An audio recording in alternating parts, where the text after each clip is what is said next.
Bonjour, bienvenue à votre émission La Victoire de l'amour. J'espère que vous allez bien cette belle journée du mois de juin. Aujourd'hui, une émission remplie d'espérance. Vous savez, il y a des gens parfois qui vivent de grandes épreuves, mais qui, grâce à leur foi, grâce à leur attitude, réussissent à passer au travers d'une façon extraordinaire. C'est le cas de mon invitée aujourd'hui, Marie-Josée Blanchard, qui est passée à travers un cancer du sein très agressif.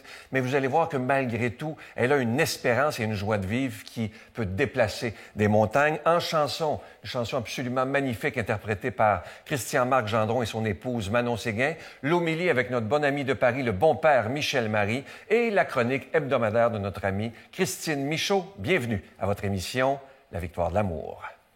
Un seul geste de toi viendra mon secours.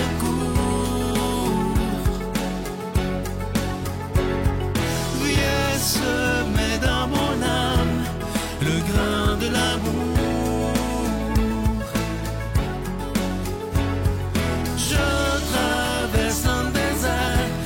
Je meurs de soif. Montre-moi le mystère qui garde la foi. Bonjour Marie-Josée. Bonjour. Merci d'être là. Je disais dans l'ouverture que vous êtes une femme remplie de lumière, mais vous avez vécu beaucoup d'épreuves. On va reculer dans le temps, si vous voulez. Vous êtes je parle de ça parce que ça me touche beaucoup. Vos parents étaient les fondateurs d'un monde différent. Oui. Et je sais que j'ai lu beaucoup de leurs livres. Oui. Qu'est-ce qui vous en prie? Parce que, évidemment, c'est des livres qui traitent beaucoup de la positivité, bon, etc. Quel genre d'enfance vous avez eu avec des parents comme ça? Eh boy, mes parents sont extrêmement positifs. C'est des gens qui sont, comme moi, piqués aux gènes du bonheur. On a été éduqués dans le monde de la croissance personnelle, du dépassement de soi. Mon père, c'était drôle, à la maison, il disait tout le temps, il y a une pancarte à la porte qui dit « Si vous ne pouvez être positif ici, allez être négatif ailleurs. » J'adore ça. Vous pouvez le répéter parce que c'est très bon. Si vous ne pouvez être positif ici, allez être négatif ailleurs. J'aime beaucoup ça. Alors, on n'avait pas beaucoup de lousse à se laisser aller, à chialer, à pas être content, parce qu'on a été élevés beaucoup dans la gratitude de tout ce qu'on avait, des bons parents. Mes parents avaient les moyens de nous faire toutes sortes de choses. Alors, se plaindre chez nous, c'était pas une option. Qu'est-ce qui est arrivé en septembre 2001? 2021, pardon. 2021, septembre 2021, ma vie est belle. Moi, je dis toujours que j'ai une vie quasi parfaite, avec un mari, des enfants, tout ce qu'il faut, un bon travail qui me passionne. Et je vais à la mammographie que le gouvernement nous offre aux 2 ans aux femmes à partir de 50 ans. Et puis, soudainement, après la première mammographie, on m'appelle. Je vois le téléphone sonner, puis je vois que ça marque radiologie. Je dis « Ah, OK. » Je réponds avec un petit nœud dans l'estomac. Puis on me dit « On veut vous revoir. On a vu un petit quelque chose, mais on n'est pas certain. Énervez-vous pas. On rappelle beaucoup de monde. On rappelle beaucoup de monde, mais on veut vous voir, puis on veut être sûr qu'il n'y a pas de problème. » D'accord. Alors, une semaine plus tard, je me ramasse en échographie du sein.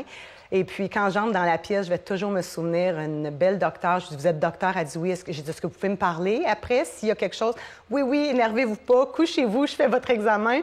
Puis, s'il y a lieu, on jasera. Et à la fin de l'examen, elle m'a dit, asseyez-vous, Mme Blanchard, on va jaser. Alors, ils ont trouvé une petite chose qui était très petit, 1,2 cm, stade 1. C'était rien d'élevé ou de grave quand ils l'ont trouvé. Cependant, un mois après, rendu à l'opération, c'était rendu stade 2 et ça avait doublé. Donc, c'est un cancer hormonal agressif. Avec un haut taux de récidive. Haut risque de récidive un peu partout. Donc, pas nécessairement juste dans les seins, n'importe où dans mon corps. Comment vous réagissez quand parce que je disais ça hier, quand vous entendez ce mot-là, récidive possible? Comment on vit ça? Bien, premièrement, pour une femme, cancer du sein, c'est déjà quelque chose. Là, tu te demandes qu'est-ce qui va se passer, est-ce qu'on va les perdre, est-ce qu'ils vont me les enlever? Bon. Après ça, tu sais très bien que s'il faut que tu ailles en chimiothérapie, tout ça, c'est la perte des cheveux, la perte de tout. J'avais les cheveux très longs, blonds. Je me suis ramassée le front jusqu'en arrière, plus de cheveux. Bon, tu sais que tu vas passer à travers tout ça. Tu sais, à un moment donné, il y avait une annonce à la télévision que les gens partent tous par en arrière. Bon, c'est ça, c'est en plein ça. T'es en choc post-traumatique dans le bureau du médecin quand il t'annonce ça. Mon mari était avec moi en pleine COVID, les masques. Je m'amusais à dire, mon Dieu, il se mouchait dans son masque, on savait plus où trouver des Kleenex. C'est quelque chose. C'est une grosse annonce. Alors, c'est l'annonce, c'est le choc. Tout de suite après vient la colère, le déni. Tu te dis non, c'est pas vrai. Puis après ça, bien là, tu as un choix à faire. Et là, vous parlez des choix des lunettes. Hein? Choix de lunettes, soit des lunettes roses, des lunettes claires ou des lunettes noires. Oui. Vous avez choisi quoi? Oh, moi, j'ai choisi de prendre les lunettes claires parce qu'à un moment donné, je suis une fille qui est très résiliente, très positive. Je peux vous dire que sur 18 mois dans les hôpitaux à vivre tout ça, puis en passant, j'ai eu une équipe médicale extraordinaire. J'avais l'impression d'être soignée dans une équipe privée tellement ils ont pris soin de moi.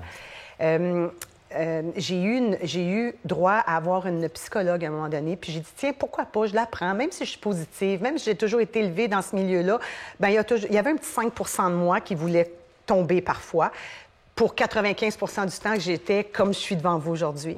Et dans mon 5 j'avais besoin de quelqu'un. J'avais besoin de parler à quelqu'un d'autre qui était hors de mon contexte normal, régulier de vie, famille, amis ou quoi que ce soit. Et elle m'a dit, va chercher tel livre. Et dans le livre, il parlait des lunettes roses, des lunettes noires et des lunettes claires. Rose, c'est le summum de la positivité à l'extrême qui fait qu'à un moment donné, tu tombes quasiment en dépression parce que c'est trop beau, mais c'est pas ça, la réalité. Et puis, les lunettes noires, c'est de ne pas aller là. Justement, il ne faut pas se rendre là parce que c'est vraiment pas le chemin qu'il faut adopter. C'est d'avoir des lunettes claires, d'être conscient de ce qui t'arrive, de comprendre ce qui t'arrive, puis d'y faire face. D'y faire face. Du mieux possible. Et quand je suis arrivée au bout du chemin qui était la colère, le déni, là, ça m'est apparu comme je suis au bout de mon Y. Il faut que je choisisse. Est-ce que je reste dans la colère et le déni ou je retourne vers la lumière qui m'habitait avant de savoir que j'avais un cancer du sein? C'est beau ce que vous dites. Comment je filais là, avant de savoir? Moi, ma vie était quasi parfaite. J'étais heureuse. J'adore ce que je fais dans la vie. Je suis éditrice. Je publie des auteurs extraordinaires. J'ai un mari de rêve. J'ai des enfants de rêve. J'ai 2 belles petites filles. J'ai une 3e en route. J'ai mes parents qui ont 80 ans, tous les 2 vivants, en forme. Je me disais, je vais retourner vers cette lumière, vers ce chemin-là lumineux qui m'habitait avant. Puis ça m'a servi. Je peux vous dire, j'ai passé quand même 18 beaux mois malgré tout. Oui. Parlant de lumière, je sais que vous êtes très croyante. Est-ce qu'on en veut à Dieu quand justement on a tout? Okay? Le bonheur est présent dans notre vie et tout à coup, paf! Mais pas du tout. Ah non? Mais pourquoi en vouloir à Dieu ou à quiconque ou à quoi que ce soit face à la vie? C'est un défi. Je veux dire, quand tu viens au monde, j'ai l'impression que ça vient avec son lot de défis, son lot de joie, son lot de peine, mais ça fait partie des défis de la vie, tout simplement. Puis c'est pas de la faute à rien, ni personne, ni à Dieu, ni à Jésus ou quoi que ce soit. Moi, j'ai la grande chance dans la vie. Je suis née le 25 décembre. Ben oui, j'ai vu ça. Alors moi, le petit Jésus, c'est mon ami depuis ma naissance. J'ai la même date de naissance que lui. On s'est donné la main, puis j'ai dit accompagne-moi à travers tout ça, puis ça a très, très, très bien été. Juillet 2022, vous avez une opération pour des ganglions en métastase. Un ganglion. Un ganglion. Moi, je l'appelle communément gangli. Est-ce que ça a été un choc pour vous? Énorme, énorme, parce que j'ai eu la première chirurgie, j'ai su en septembre 2021. Tout de suite après novembre, j'avais la première chirurgie, ils ont enlevé la masse. Je suis partie en vacances des fêtes. Je suis revenue, j'avais un rendez-vous pour connaître, on appelle ça un oncotype. C'est de connaître la force du moteur qui habite, que la masse, qu'est-ce qu'il y avait dedans comme force de moteur. Et ils m'ont dit, bien, c'est pas un petit moteur, c'est un supersonique d'avion. L'oncotype est revenu, il fallait qu'il revienne à moins 25. 25 et moins, et c'est revenu à 49. Alors ça, c'est au risque de récidive sévère, etc. Et c'est là qu'on m'a annoncé, tu dois aller en chimiothérapie parce que ton oncotype est trop sévère, puis ça risque de revenir. Cependant, c'est ça qui m'a sauvé la vie, parce que ils ont décidé de faire des tests supplémentaires. Ils m'ont envoyé aux tests des os, aux tests des organes vitaux. Et aux organes vitaux, ils ont trouvé un ganglion atteint d'une métastase. Et si je n'allais pas en chimiothérapie, probablement qu'on n'aurait jamais fait ces tests-là. Alors, c'est correct. J'aime mieux... Mes parents m'ont élevée à chercher mes bénédictions dans la vie. Puis, qu'on m'annonce que je devais aller en chimiothérapie, bien, ça fait partie d'une des bénédictions. Ça m'a sauvé la vie. Saint Paul dit, tout concourt au bien de ceux qui aiment Dieu. Ouais, tout à fait. Parce que vous êtes tellement positif, c'est tellement beau. Qu'est-ce que le cancer vous a appris comme leçon? Parce qu'on dit toujours qu'il y a une leçon dans les épreuves qu'on vit. Bien, comme leçon. Bien, je me suis aperçue que j'avais beaucoup de gens autour de moi qui m'aimaient. À un moment donné, je recevais tellement de textos, de Messenger, de courriels, je ne savais plus à quel sens se vouer. J'ai dit, il faut que je fasse quelque chose. Mon frère m'a influencé à me partir une page. Je me suis partie une page, un pour tous, tous pour un. J'ai mis tout ce beau monde-là dans cette page-là. Et puis, j'ai aussi, grâce à eux, cheminer énormément parce que je leur racontais, mettons, 2-3 semaines, j'allais leur raconter toutes sortes d'histoires, qu'est-ce qui se passait, par où je passais. Je leur mettais des photos en chimiothérapie, en radiothérapie. Je leur parlais de mes découragements, je leur parlais de mes bons coups. Puis, avec cette équipe-là, dans Un pour tous, tous pour un, j'ai traversé le défi du cancer du sein beaucoup mieux parce que je me sentais entourée. Alors, ça m'a permis de réaliser que on est plus fort qu'on pense. Ouais. Et, oui, on est plus fort qu'on pense, ça, c'est sûr et certain. Et puis qu'il y a tellement de monde autour de nous qui nous aiment puis qui sont prêts à tout pour nous. Oui. Ça, on l'oublie souvent. On l'oublie beaucoup, beaucoup. On se pense seul au monde puis on n'y est pas. Vous dites que votre conjoint est extrêmement important pendant cette épreuve-là et que l'amour guérit tout. Parlez-moi de ça. OK. Ça va faire 21 ans cette année qu'on est mariés. On est une famille recomposée. Quand on s'est connus, nos 2 petites filles, Emmanuelle et Audrey, avaient 7 ans. Et puis maintenant, nos 2 grandes ont 30 ans. Mon mari et moi, c'est un match parfait. On est un team, on est une équipe. Quand on s'est mariés, quand le prêtre a dit « pour le meilleur et pour le pire », je l'ai regardé à un moment donné, puis après que la cérémonie était finie, j'ai dit « J'espère que tu as compris pour le pire. » Parce que pour le meilleur, c'est tellement facile. Ben oui, tout le monde reste là. Tout le monde reste là. Mais quand le pire arrive, bien, souvent, on a le goût de prendre la poudre d'escampette puis s'en aller.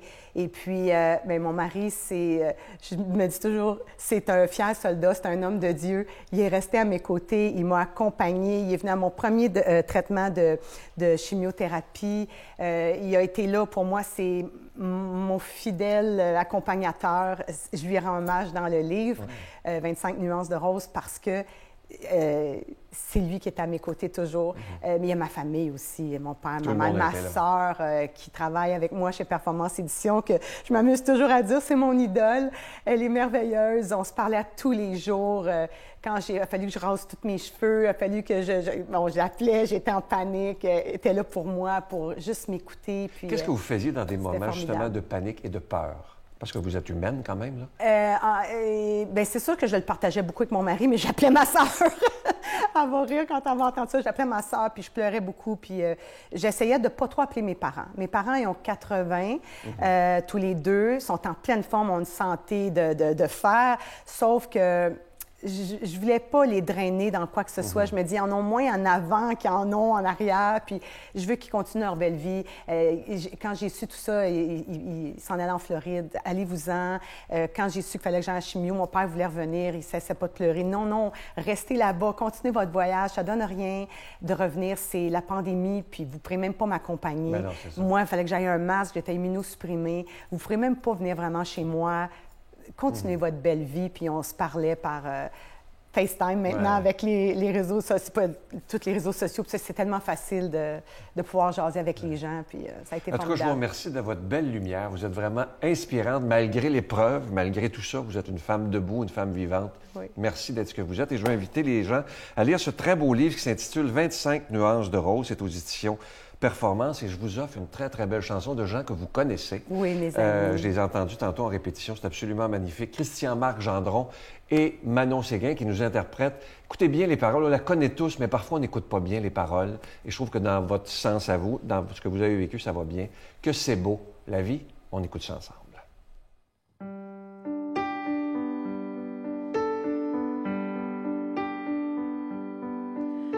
Le vent dans tes cheveux blancs, le soleil à l'horizon, quelques mots d'une chanson, que c'est beau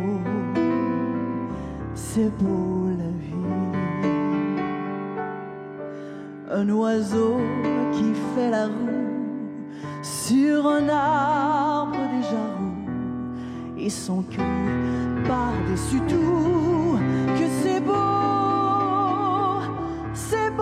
la vie. Tout ce qui tremble et palpite, tout ce qui lutte et se se bat. Tout ce que j'ai cru trop vite, à jamais perdu pour moi. Pouvoir encore regarder, pouvoir encore écouter, et surtout pouvoir chanter que c'est beau la vie. Le jazz ouvert dans la nuit, sa trompette qui nous suit dans une rue de Paris. Que c'est beau la vie. La rouge fleur éclatée d'un néant qui fait trembler nos deux ombres étonnées. Que c'est beau la vie.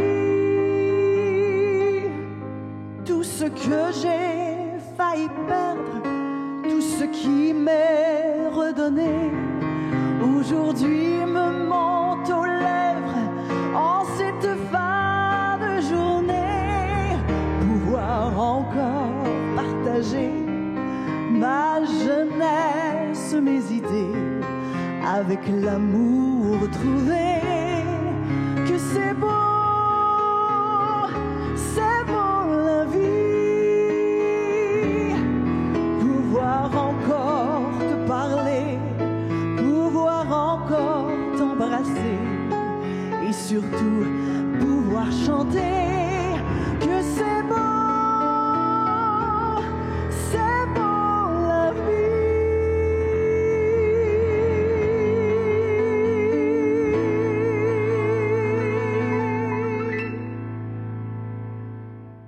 Notre Père qui es aux cieux, que ton nom soit sanctifié, que ton règne vienne, que ta volonté soit faite sur la terre comme au ciel. Donne-nous aujourd'hui notre pain de ce jour. Pardonne-nous nos offenses, comme nous pardonnons aussi à ceux qui nous ont offensés. Et ne nous laisse pas entrer en tentation, mais délivre-nous du mal, car c'est à toi qu'appartiennent le règne, la puissance et la gloire pour les siècles des siècles. Amen. La Victoire de l'amour vous invite à sa retraite spirituelle les 6, 7 et 8 octobre 2023 sous le thème « La justice de Dieu, c'est la miséricorde » en compagnie du Père Michel Marie, William Beaudoin, Sylvain et l'animation musicale avec Miguel, Jessica Poulain, Lilia Jobin et Alain Martineau. Spectacle musical du Père Michel Marie le samedi soir à l'hôtel et suite Le Dauphin de Drummondville. Réservé au 514-523-4433 ou sans frais au 1-888-811-92-91. Encore une fois, je vous parle de ce magnifique cadeau du mois de juin. Il s'agit du nouveau livre de Christine Michaud qui s'intitule « Le miracle », un livre absolument extraordinaire. Moi, ça fait 3 fois que je le lis. Et je vous le dis, quand vous l'aurez lu, vous allez vouloir le relire, le prêter ou le donner à quelqu'un d'autre ou le faire en cadeau. Je vous rappelle que vous le recevrez avec un don de 25 $ et si vous en voulez 2, avec un don de 40 $. Vous recevrez également un reçu pour fin d'impôt. Je vous donne l'adresse. La Victoire de l'amour, case postale 120, succursale Boucherville à Boucherville, le J4B 5E6, je vous la redonne. La Victoire de l'amour, case postale 120, succursale Boucherville à Boucherville, le J4B 5E6. Également par téléphone, par carte de crédit du lundi au vendredi de 8h30 à 16h30 dans le 514-523-4433, 523-4433 ou sans frais le 1-888-811-9291. 1-888-811-9291 et aussi sur notre site Internet, qui est un moyen très rapide, sécuritaire et efficace de faire votre don, le www.lavictoiredelamour.org. Et je vous rappelle le titre du livre, « Que ferait l'amour ?» Et si vous allez sur Internet, ce qui est agréable, c'est que lorsque vous arrivez dans la boutique, vous voyez tous les cadeaux du mois qui sont disponibles des mois auparavant et même parfois des années auparavant. Alors, ils sont tous disponibles, ceux que vous voyez dans la boutique de la Victoire de l'amour. Je veux vous remercier de tout mon cœur parce que vous savez que cette émission-là, si vous n'étiez pas là, ben ça n'aurait pas pu exister. Et merci parce que vous avez répondu à votre façon à cette parole que Jésus nous dit, allez de par toutes les nations annoncer la bonne nouvelle. Et grâce à vous, ceci est possible par la télévision et également par Internet. Merci de tout cœur. Mon Dieu, donnez-moi la sérénité d'accepter les choses que je ne peux changer, le courage de changer les choses que je peux et la sagesse d'en connaître la différence. Amen.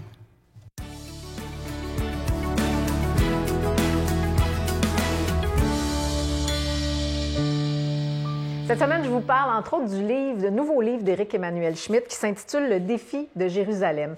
Si vous avez lu Éric Emmanuel Schmitt jusqu'à maintenant, ça ressemble un peu à son livre précédent qui s'intitulait « La nuit de feu ». En fait, c'est dans le même ordre d'idées, c'est beaucoup plus spirituel, évidemment. Et dans ce livre-là, il y a plein de choses qui m'ont marqué. J'arrête pas de surligner des passages. Mais entre autres, il parle à un moment donné d'un déjeuner où Jésus prend Simon-Pierre à part et lui pose la question « M'aimes-tu » ? Et il explique, en fait, il lui demande à 3 reprises « M'aimes-tu » ? Et là, c'est écrit, je vous lis l'extrait, « Je ne connais rien de plus sage, de plus efficace que cette réitération. » Et ça, c'est Éric Emmanuel Schmitt qui écrit ça. Là. Poser 3 fois la même question la rend plus questionnante, conduit à ne pas se contenter d'une réplique anodine. Souvent, la première réponse ne vise qu'à supprimer l'interrogatoire. La deuxième apporte plus de sincérité, quoique d'une manière convenue, alors que la troisième s'avère totalement pleine et authentique. Je l'ai beaucoup pratiqué, cette triple interrogation, dans ma vie privée et professionnelle. Ça m'a marqué parce que je me suis dit, c'est vrai que ça fait beaucoup de sens. Tu sais, des fois, quand on se fait poser une question ou on s'en pose des questions, on y répond un peu vite, un peu absent. Tu sais, c'est comme, on a des automatismes. Ça me fait penser quand on se dit « Bonjour, comment ça va? » Est-ce qu'on répond vraiment à la question « Comment ça va? » Habituellement, on fait « Oui, OK, oui, ça va bien même. » Ça va pas si bien que ça. Je pense que si, ça va pas toujours si bien, c'est-à-dire, mais si on réitérait la question, peut-être qu'on aurait d'autres réponses. Et que là, c'est « M'aimes-tu? » Bon, c'est délicat, vous allez me dire, de poser ce genre de questions à des gens autour de nous, mais peut-être de se poser ce genre de questions-là. Tu sais, par rapport à une situation qu'on vit, un choix qu'on s'apprête à faire. Est-ce que c'est bon pour moi de faire ça? Est-ce que c'est bon pour moi de faire ça? Est-ce que c'est bon pour moi de faire ça? Puis je pense qu'on va beaucoup plus en profondeur, puis même que ça allume notre côté intuitif, notre inspiration. Peut-être qu'on reçoit des messages ou quelque chose, une espèce de guidance pour voir qu'est-ce que je peux faire par rapport à ça. Triple interrogation. Je la pratique depuis que je l'ai lu dans le livre et effectivement, même des fois, je suis surprise parce que je me rends compte que des fois, on vit vite, on va vite, on pense vite. On veut plaire aussi. Des fois, la première réponse, c'est pour plaire. Alors, deuxième, troisième, on ira davantage au fond des choses. C'est la grâce que je vous souhaite. Bonne semaine, tout le monde.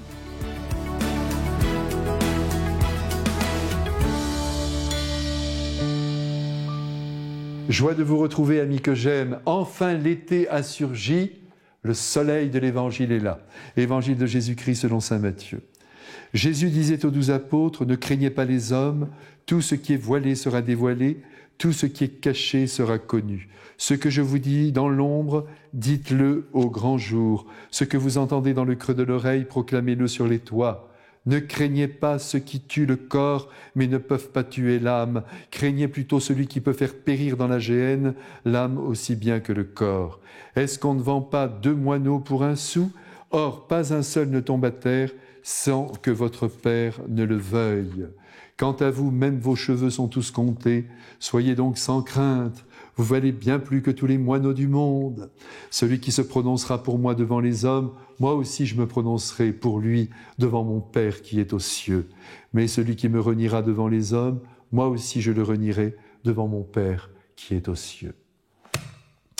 Mes frères bien-aimés, alors que l'été vient de surgir, comme je viens de vous le dire, avec son beau soleil, sa chaleur intense et sa promesse de vacances, Jésus se réjouit, j'en suis convaincu, à la pensée que nous allons reprendre des forces loin du travail habituel qu'il faut savoir rompre, sans pour autant nous endormir dans un farniente où plus rien ne compterait que notre petite personne tartinée d'huile de bronzage. Pendant l'été, si nous sortons de nos maisons pour rejoindre d'autres lieux, 1000 occasions s'offrent à nous de rencontrer de nouvelles personnes. Et c'est ça qui est intéressant, de partager nos vies respectives, d'échanger sur ce qui nous tient à cœur. Et c'est peut-être pour cela qu'en ce tout début d'été, l'Esprit Saint qui est malin nous demande à travers la liturgie de ne pas craindre la confrontation avec autrui. Avant d'entrer dans ce passage d'Évangile, je crois d'abord qu'il faut se redire que personne ne détient la vérité tout entière. Il faut que ça soit bien clair en nos esprits. Et que nous avons à recevoir de l'exemple de Jésus, de sa manière de vivre, de ses actes, de ses paroles, car par là, nous buvons à la source divine par excellence. Mais attention, nous recevons aussi des éclats de vérité, comme des petites parcelles d'or, des personnes que nous rencontrons et qui sont aussi conduites par le Saint-Esprit, qui souffle, je vous le rappelle, où il veut, quand il veut. Et c'est pourquoi il faut être très attentif à ce qui nous est dit. Même au hasard d'une rue par quelqu'un que nous croisons. Mais oui, même un inconnu peut nous adresser un message de la part de Dieu. Donc soyons attentifs. Ne soyons pas rigides. Arrêtons de penser que nous détenons toute la vérité. Ceux qui vivent auprès de nous peuvent nous apporter de sacrées lumières, c'est le cas de le dire. Ceci bien en place en nos esprits, recevons maintenant l'enseignement du Christ qui nous supplie aujourd'hui de faire preuve de courage en exprimant sobrement nos convictions, nos idées, notre conception de la vie, comme évidemment notre foi, même si l'on risque d'être exclu, rejeté. Avez-vous noté déjà l'assurance avec laquelle les personnes qui se proclament athées ou agnostiques vous le disent sans craindre votre réaction? « Ah, moi je suis athée, moi je ne crois en rien. » Ils n'ont pas peur. Alors pourquoi trembler devant les hommes en affirmant que l'on aime le Christ? Un jour, ceux qui ne croient pas en l'éternité bienheureuse y entreront à leur tour et verront que vous aviez bien fait de leur en parler, de les prévenir, de la joie qui les attendait. Proclamez sur tous les toits, dit le Christ, c'est-à-dire partout ce que l'Évangile enseigne. Communiquez votre joie de croire, certes sans violence, sans vouloir dominer la conscience humaine, attention, sans imposer la route à prendre, ça c'est très dangereux. Mais dites votre foi simplement, le bonheur que vous éprouvez à recevoir l'amour de Dieu. Voilà ce qui compte. Et c'est ainsi que vous faites avancer l'Évangile dans le périmètre qui vous est confié. Car la foi, dit le Christ, passe de cœur en cœur, d'esprit en esprit, sous l'effusion de notre amour le plus concret. Plus nous sommes bons et généreux, compréhensifs, indulgents, plus Dieu se rend présent et séduit les cœurs qui nous entourent. Et puis, laissez-moi vous dire aussi au nom du Christ alors, que nous sommes protégés, bien mieux que tous les oiseaux du ciel, par Dieu notre Père. Il veille sur nous. Il fait grandir en nous notre audace, notre courage. Donc, ne craignons pas ce que les hommes pensent de nous. Prenons des risques et multiplions les initiatives pour annoncer au monde que Dieu est vivant et qu'il nous aime. Tant pis si cela nous coûte très cher. L'avenir de la foi dans le monde dépend de vous comme de moi. Eh oui, alors ne soyons pas des lâches, rendons public notre amour pour Jésus, et lui ne nous reniera pas au dernier jour. Il vous embrasse, moi aussi d'ailleurs, et vous dit merci pour votre fidélité. Il vous bénit. Amen. Je vous salue Marie, pleine de grâce. Le Seigneur est avec vous. Vous êtes bénie entre toutes les femmes, et Jésus, le fruit de vos entrailles, est béni. Sainte Marie, Mère de Dieu, priez pour nous pécheurs, maintenant et à l'heure de notre mort. Amen.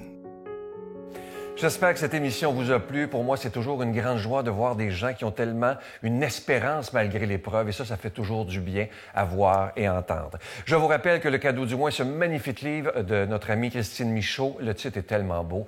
Que ferait l'amour, le miracle? Et on peut toujours se poser cette question quand on vit des moments difficiles dans la vie avec quelqu'un ou avec une situation. Toujours se dire, avant de choquer ou n'importe quoi, que ferait l'amour? On pourrait se poser ça aujourd'hui comme question si ça ne va pas avec quelqu'un. Que ferait l'amour? Oublions-le jamais. Et dernièrement, quelqu'un me disait, je ne savais pas que vous étiez diffusé 7 jours par semaine. Eh bien oui, après 28 ans, j'espère qu'il y en a des gens qui vont le savoir. Vous savez que tous les matins, du lundi au vendredi, c'est à 5h15 le matin sur le réseau TVA et le samedi matin à 5h45 ou à l'heure que vous voulez sur notre site Internet qui est le www.lavictoiredelamour.org. Et je vous dis à demain. Bye!